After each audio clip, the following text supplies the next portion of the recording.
This is a Super Saiyan.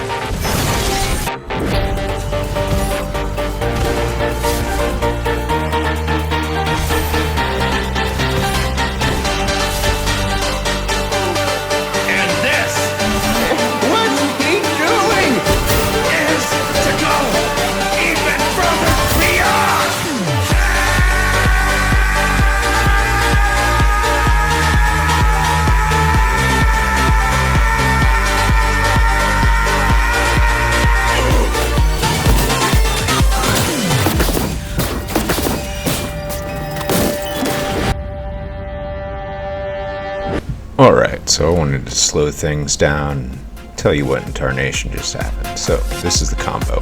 It's a 2-card combo. You need Patchwork Crawler on the field untapped, and Training Grounds. You're going to banish Omen Hawker, and you're going to banish Depth Charge Colossus.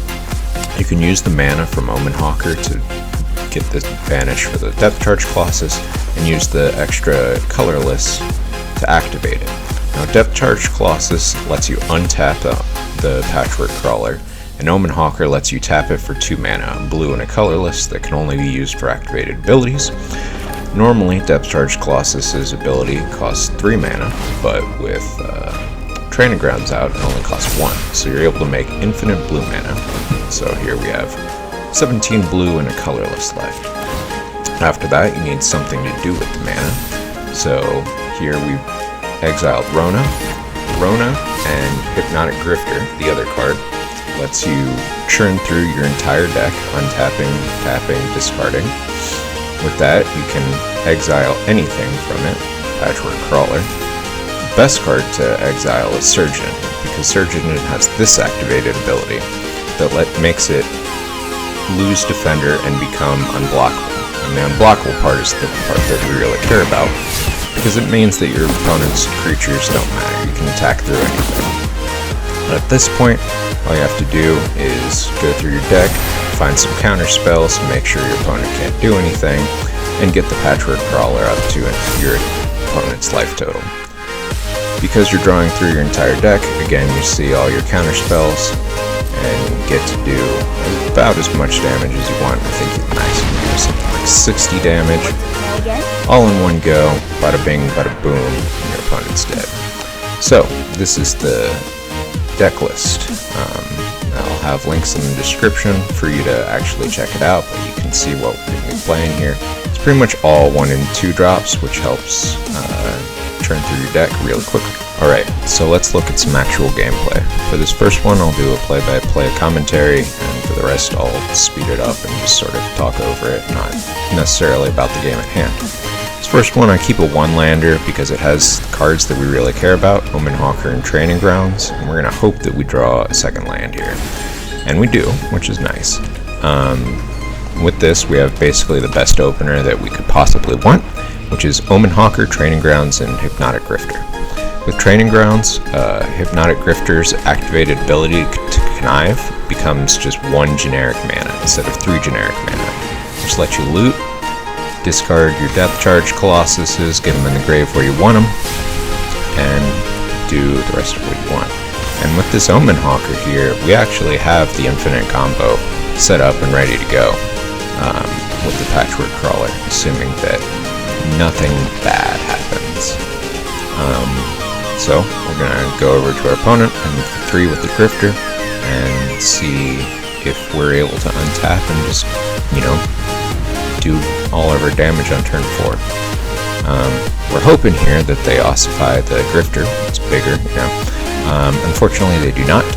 They go for the Patchwork Crawler, and so we're going to bounce it back to our hand and try again next turn, basically. In step, we're gonna Grifter. We keep the reality chip here. We think about discarding the Malevolent Hermit. We decide that we can use it to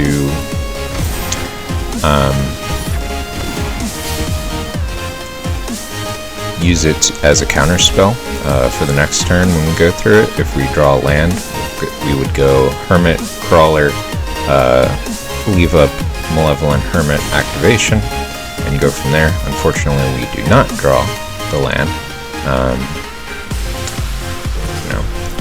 It's just how it goes sometimes. So we hit in for 4. This Grifter is doing a lot of damage, which is great, even through any potential interruptions. We only need 1 crawler, so we're going to discard the 1. We're griftering, seeing what we can find.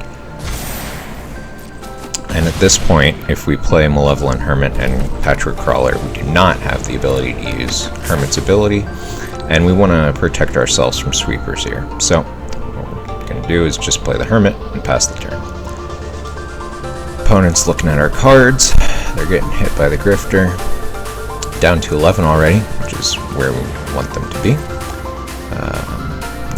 Gain some life, but that's okay because it's not a removal spell. And that's what we're hoping for, is to land our creatures and do some damage. So let's see what our opponent does here. They go for another ossification. This one is going to hit the Grifter for sure. We decide we're just going to go ahead and counter that one. Use the Grifter, do some damage. Not this turn, but the next turn it will be threatening lethal, which is pretty heckin' sweet. So, Grifter here, see what we can find, see if we can do some more damage. 7 is the magic number that we're looking for because it's half of 14. We can attack here, and because we have 4 lands, including a Patchwork Crawler and a Make Disappear, we can leave up the Make Disappear and have the Patchwork Crawler. So now what we're hoping our opponent does is just tap out for a sweeper, in which case we counter it and, you know, get to do as much as we want. Instead they ossification. I decide not to counter this. I would sack the Omen Hawker and then they wouldn't be able to pay the 4. But what I'm worried about is a possible 3 mana sweeper, which I guess with the lands that they add up is not a real possibility. But I figure that there's probably not much that they can do to stop our Patchwork Crawler. So I decide to just leave up the Make Disappear. And only now do I actually bother to count and make sure that I have 7 damage that I can put onto this Patchwork Crawler, because I do not have a Grifter anymore.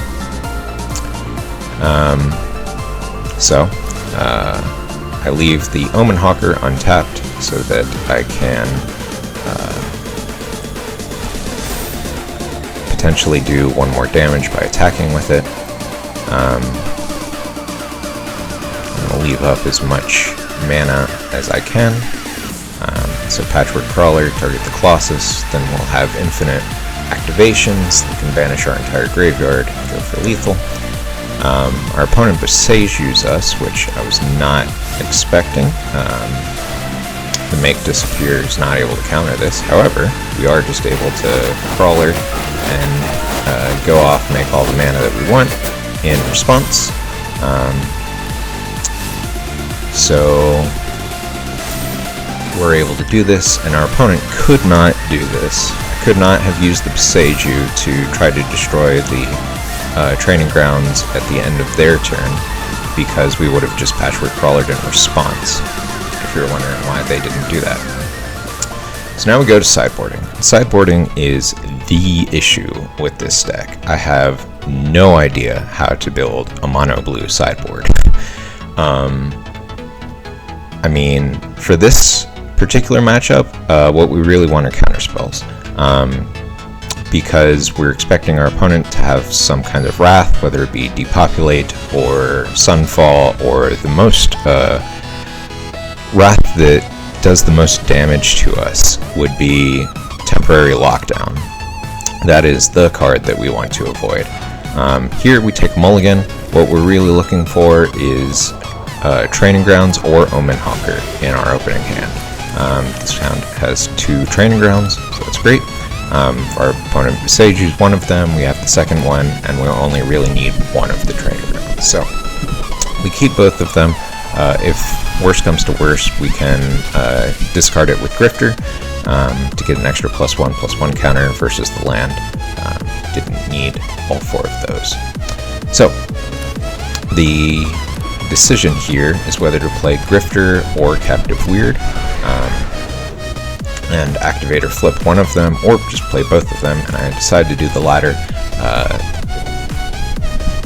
with the idea that against a single target removal spell, having both of them here allows us to attack most efficiently. Captive Weird is a defender, just random uncommon from March of the Machines, but with training grounds on the battlefield. It essentially reads 2 mana, make a 3/3, draw a card, which is great.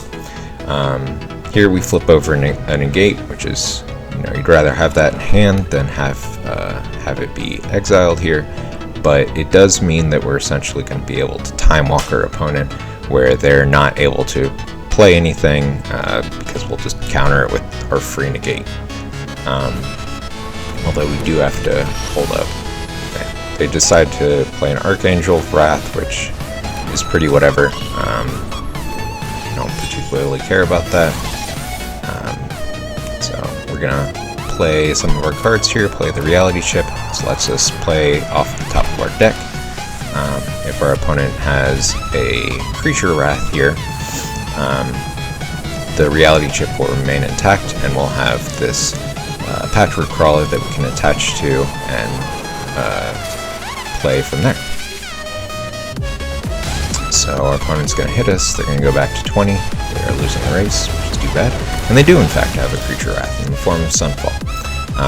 Our Reality Chip survives it by virtue of being an equipment at the time, which is pretty sweet. So we are going to Reality Trip onto the Patchwork Crawler. Unfortunately, our Mirexes prevent us from playing this Omen Hawker off the top, which is unfortunate, but that's the way it goes. So now we're going to play cards off the top and just outvalue our opponent. Here with the Malevolent Hermit, we're hoping to see an island on the top so that we can activate it, but that is unfortunately not what happens.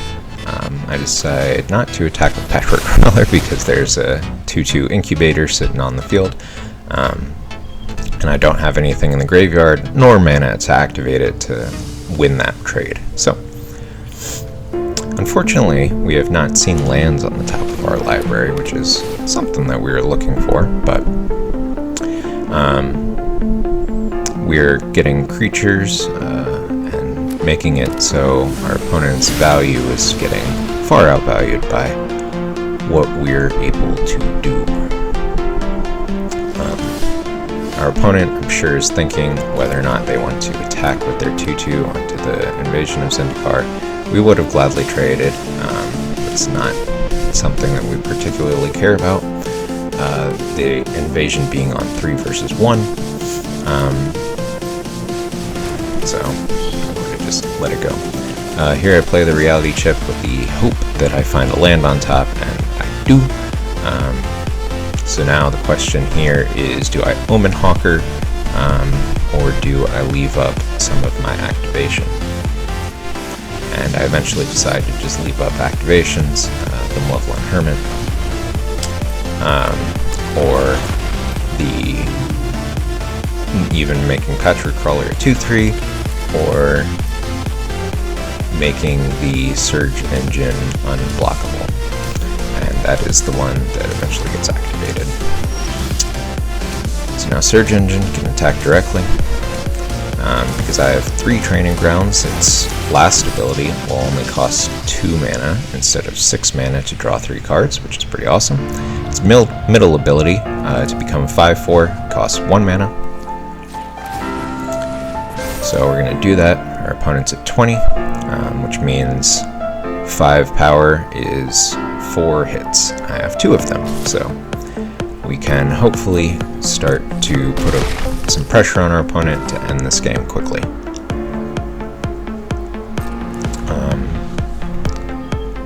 Here I think about drawing the cards now with Surge Engine, but I decide to leave up 3 mana.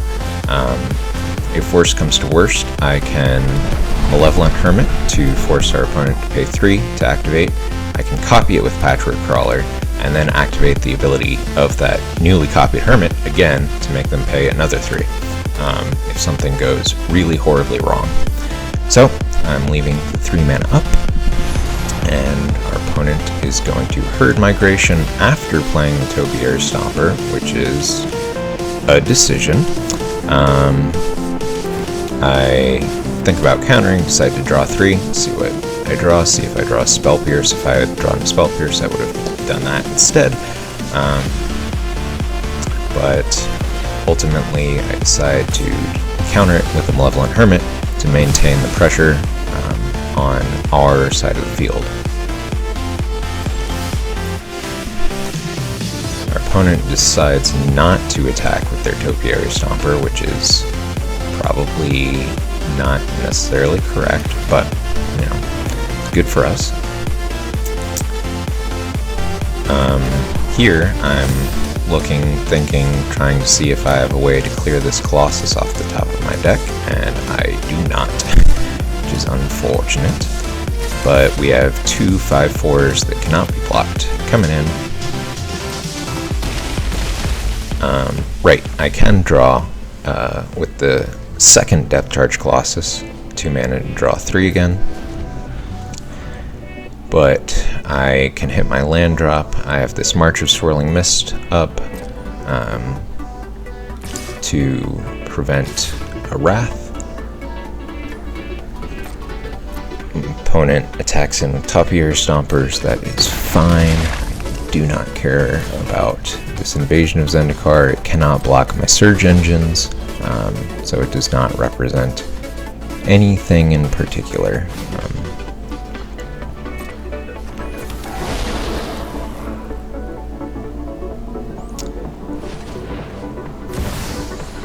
And I guess I'll say, you know, we have all this ability to activate things.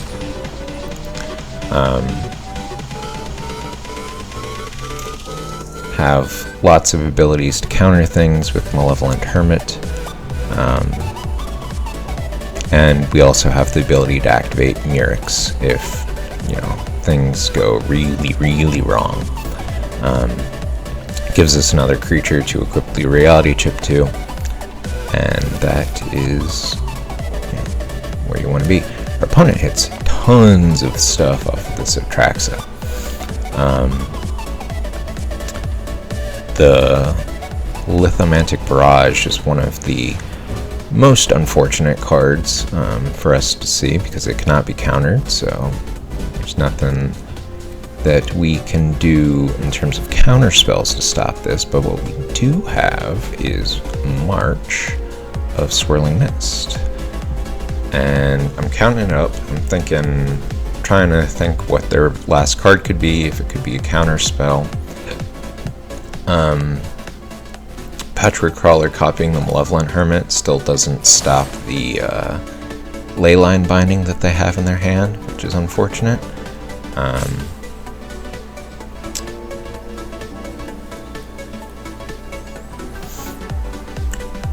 And I decide that I am going to, I decide that I need to protect both of my Surge Engines, and I eventually decide that the cards in my hand are completely pointless, and that it is much better for my hand to be used to phase out all of my opponent's things. So that's what I do, is I target lots and lots of things and exile a bunch of stuff from my hand to do so. With this, I also leave up the activation of the Surge Engine or the Patchwork Crawler copying the Malevolent Hermit to counter something. And ultimately, that is the one that I end up leaving up. Our opponent has 5 mana with which to do things. Wraths do not matter anymore. The Leyline Binding I can't counter, as I had said. But I can force my opponent to pay for it, and then they'll have less mana to do things with on their turn. or I could just let it resolve, because there's nothing this Leyline Binding is gonna hit that matters at all. Taking one of the training grounds doesn't matter. You only get value out of 2 of them at most.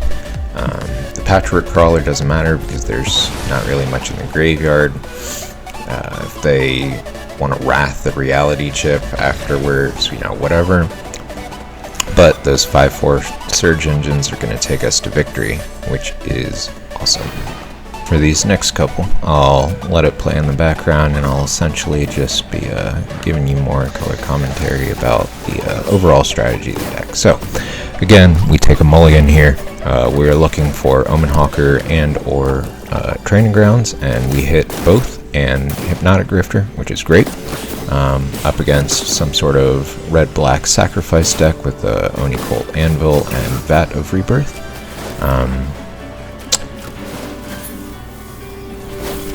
Here we get to do Reality Chip things, and Reality Chip is one of the great cards in this. At first I had forgotten about it, honestly, but being able to play off the top of your deck when almost all of your cards cost 1 or 2 mana is great. It lets you generate so much card advantage, and eventually lets you find the cards that you want. The deck also has some decent interaction in the form of bounce spells. Here, you know, there's threats, mid-range threats, 4 mana and above, that are commonly played in Standard. In this case, it's not Ob Nixilis, but it could be Shieldred, it could be Traxa, it could be Atali. You know, not all of those you want to bounce to the hand, but you do have the ability to trade for much cheaper mana cost to deal with those threats. So that's definitely one of the strengths, is that against, you know, mid-range and higher decks, mid-range to control, you definitely have the ability to play sort of a tempo game, where your answers deal with their threats much more efficiently, while you have these big creatures. In this case, Grifter, you have the ability to flip Rona for much less mana. Essentially gives you a 5 damage unblockable creature to go with your other 5 damage unblockable creatures in the form of Surge Engine. So you can definitely play a nice tempo game plan where you just play big creatures, attack your opponent, and eventually end the game. What's not great about the deck is sideboarding. When I go to sideboard, the things that I'm looking for in this deck are things that I would like to put in. You know, we've already got counter spells in the main, so you can put more counter spells in from your side, which is great. They're sweepers and things that you definitely do not want to resolve. You can stop those Atraxas and Atalis and Shieldreds after you bounce them, which is nice. But the cards that you really want to deal with are sometimes the aggro decks are able to get underneath you. Mono red hands, especially that start with Monastery Swift Spear, Monastery Swift Spear, removal spell, removal spell, removal spell. Those are the games that you're going to lose. And those are the game matchups where you want a sideboard that has the ability to deal with those. So what you're looking for are sweepers, things that can kill creatures, preferably. The stuff that we'd be looking for would deal 2 damage or something like that, because a lot of our creatures are able to get to 3 toughness or more. But sweepers, early game removal spells against the Enchantress matchups, the 2 mana enchantment reducer guy, is honestly the biggest threat, because it lets that deck play out essentially its entire hand. It lets them play everything quickly, and just bouncing it back to the hand is not good enough because it only costs 2 mana and it reduces the cost of everything else in their hand. So it'd be really nice to have removal to deal with that. And I put in the kunai equipment as an idea to try to deal with that, but it is really not good.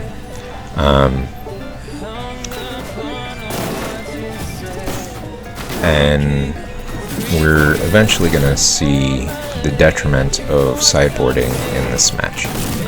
Our opponent can deal 2 damages to stuff, but we are able to field a bunch of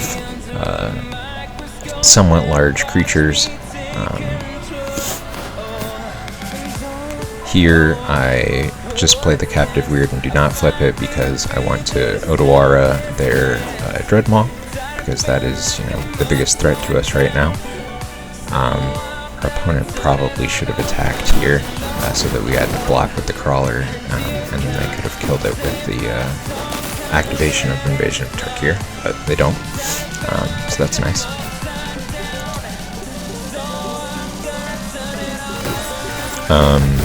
Yeah, anyways, so we want early game removal, we want sweepers,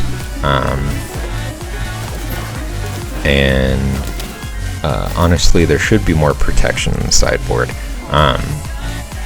Things that Shore Up is a card that I should definitely be playing in the sideboard, but I kind of forgot about until I started recording this, so now here you go.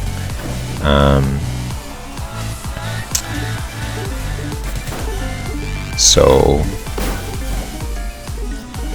our Game 1 matchup against aggro is honestly not that bad, but when it comes to the sideboard, you're going to see here they're able to bring in Lithomantic Barrages and things of that nature, which is...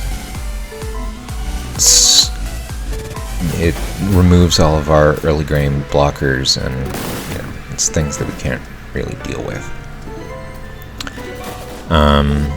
But enough about the sideboarding. How does the rest of the deck feel? Well, pretty much every card in the deck draws a card, which is great. It lets you churn through your deck very quickly. Here we have the infinite combo to finish the game about 1 turn earlier than we would have otherwise finished it, which against mono red might mean that they're not able to draw the burn spell that they need, which is what we're looking for. So we're able to churn through a bunch of our deck. I have Ledger Shredders here in the sideboard with the idea that it can get to 4 toughness and hopefully be able to block all of this mono red stuff.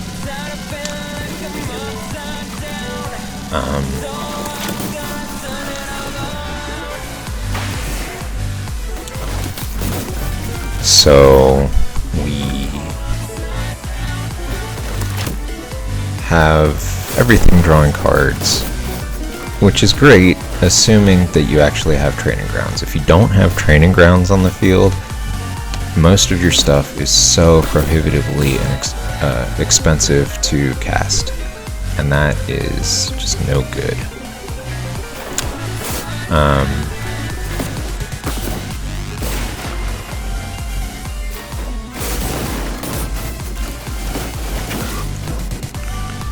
So I have things like Rona in there, which can loot every turn without using the Training Grounds mana.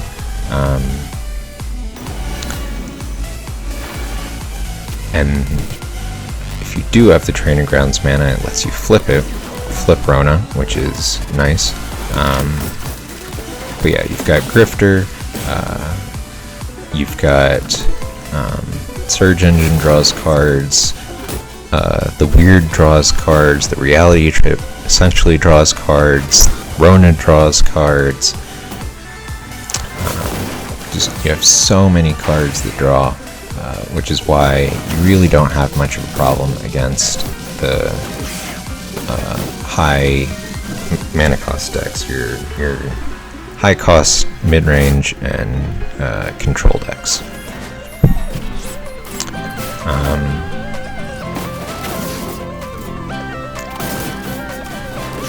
And against all those decks, you have the option of playing control or playing aggro. If you're playing aggro against the control decks, you get to beat them down and pressure them. Playing control against the aggro decks lets you set up for eventually doing the infinite combo, and then you leave your opponent at 20 life, block all their creatures, make them do stuff, and then combo them. To go more into the matchups where you have an advantage and a disadvantage, you can check out the play history over here on untapped.gg, which is a great way to store your matches and see how well you're playing. We can take a look at the overalls. Right now the overall win rate is 67%, obviously a bit better on the play than on the draw. That's just how it goes. And this is out of, 49 total matches. So there's a decent sample size here. It's not 3 matches that I'm looking at here when I say that the deck is okay. We are looking at 49 matches of playing, although a lot of that is best of 1. You can see here on the graph that this region to this region was all played best of 1, because that's I didn't want to think about how to do the sideboard. I wanted to just make sure that the deck worked. And then this region to the end here is best of 3. It's a lot lower win rate there, but it is still above 50%, even with all the problems that come with sideboarding. Taking a look at the matchup breakdown that at least the Untapped has recorded. Unfortunately, this has both best of 1 and best of 3. Because I was playing a lot of best of 1, I played mono red a lot, which is 5 and 3 that we're against, which I expected that to be a lot worse, honestly. But it turns out just playing a lot of 1 and 2 drops, filling up the board quickly, stalls out the game enough that you're able to do the infinite combo, eventually place a control, and eventually win, which is nice. White-blue and white-black are both really easy matchups. They're really slow, grindy mid-range. You play a bit of control, counter their big thing, and then you go for the infinite combo. That's how that match tends to go. Against green-white, this is the Celestia Enchantress deck. It is definitely a bit rough. Your opponent can do things quickly, and you do have sideboard cards like Filter Out and Consuming Tide, which can, give you back all your stuff after they have exiled it with their O-ring effects. But they can definitely put up some big creatures and threaten you pretty hard that your bounce spells don't effectively deal with. Mono white, this feels like it. The matchup should be better than 1 and 2, but I guess that's how it shook out. I know there were at least 1 match against mono white where I just drew 8 lands and 3 spells and lost. That's how those matchups tend to go. The domain decks have a decent matchup against, because you can sort of ignore their Atraxes, which is nice. The issue with that deck is that if their Atraxa draws into a bunch of low-cost removal, then your counterspells don't work very well against it, and that's where Shore Up would definitely be nice to have. And then just more stuff to look at. When your one-of matchups, you can't really take much data from that. They could be anything. So the version histories, this was all best of 3. Again, best of 3, all of this stuff. The matchups that I recorded were these last 6, I think. Yeah, so here's some of the things that I have tried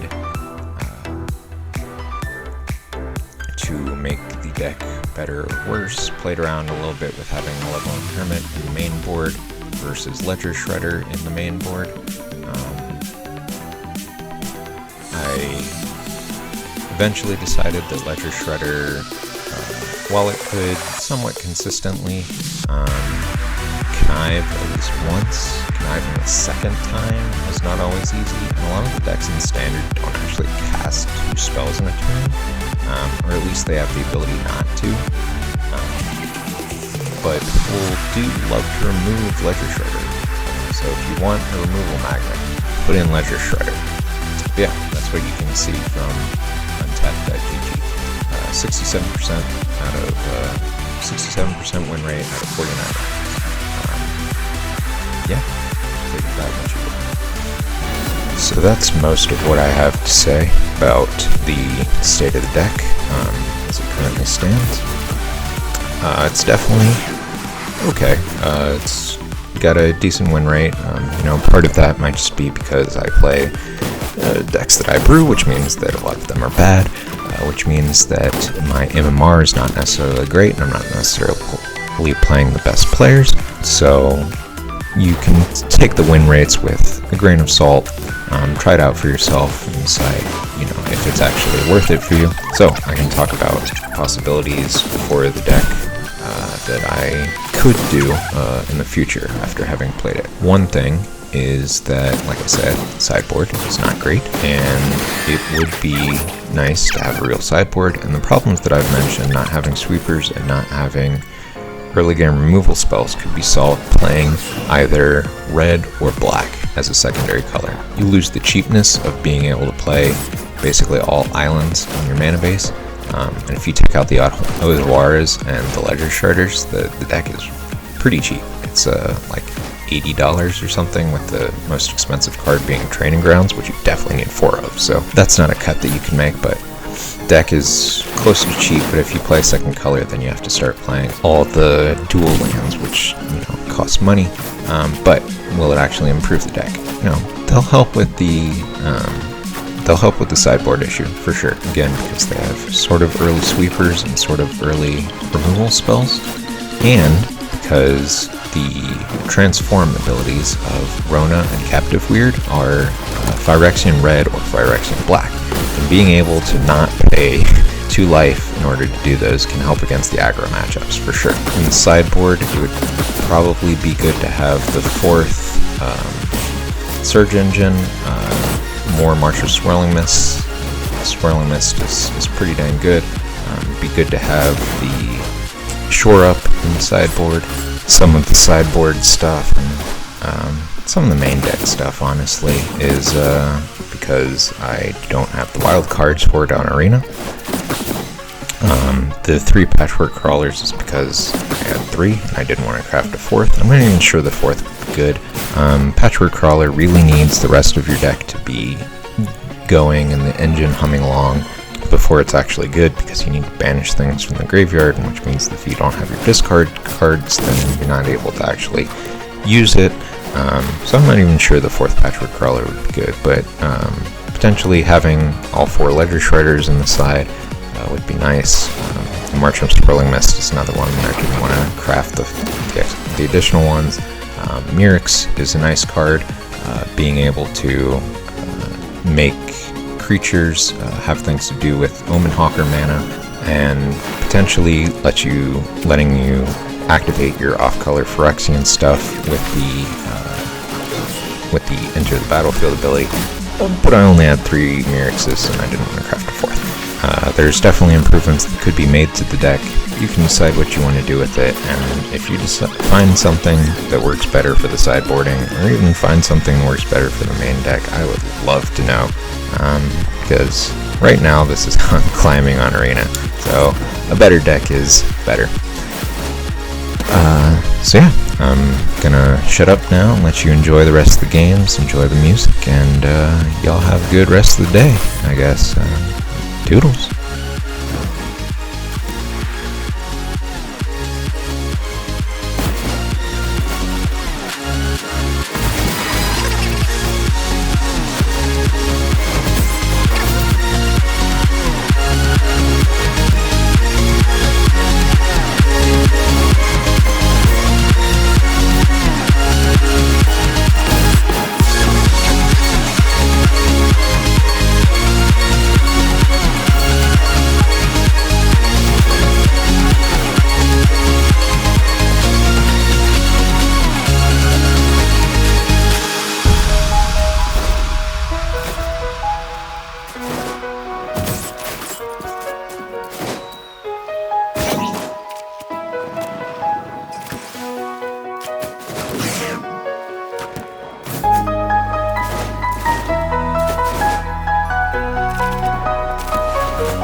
and I can seize my own silhouette.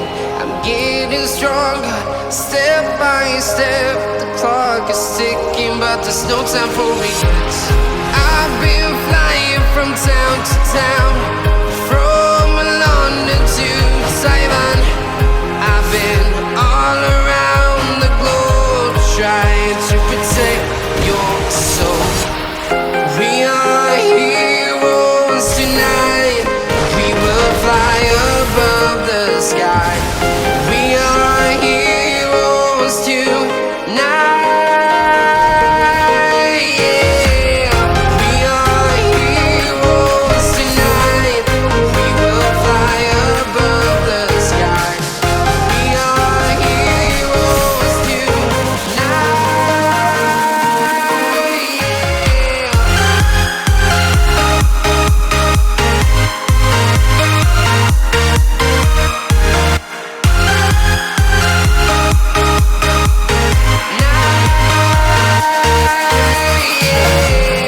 Feel like a dynamite, ready to explode right up in the sky. I need you to listen, I need you to hear, and don't show any fear. I've been flying from town to town, from London to Taiwan. I've been all around the globe, trying to protect your soul. We are heroes tonight. We will fly above the sky. We are heroes tonight. Yeah. We are heroes tonight. We will fly above the sky. We are heroes tonight.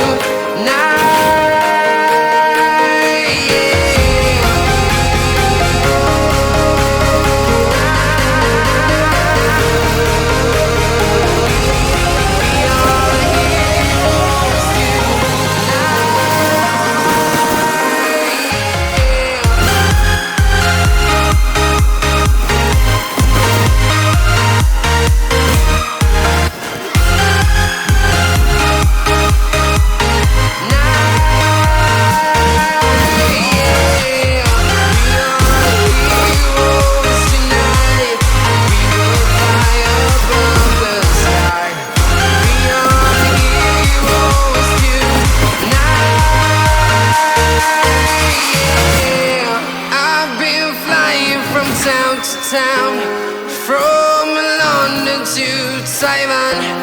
I've been all around the globe, trying to protect your soul.